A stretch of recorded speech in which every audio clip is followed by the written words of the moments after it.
Қайрат Нұртас деген әншіге алақан ұрып тұрып қошеметтеймін. Неге?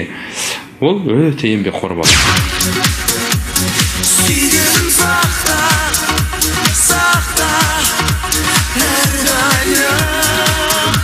Жылқы жылында еңбекқор әнші Қайрат Нұртастың жолы болды.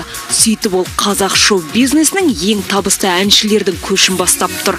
Табаннан тілініп еңбек еткен жұлдыз бір жылда 2,50 миллион қалтасына басқан. Күздің басында әнші еркелеп елге ән арнайы концертін үжді форматта ұйымдастырды. Билетінің құны 10 мың теңгеден асады. Оған қоса Астанада ол сен емес атты кешін өткізді. Екі бірдей шоу концертіне билеттер бірнеше апта бұрын сатылып отырған.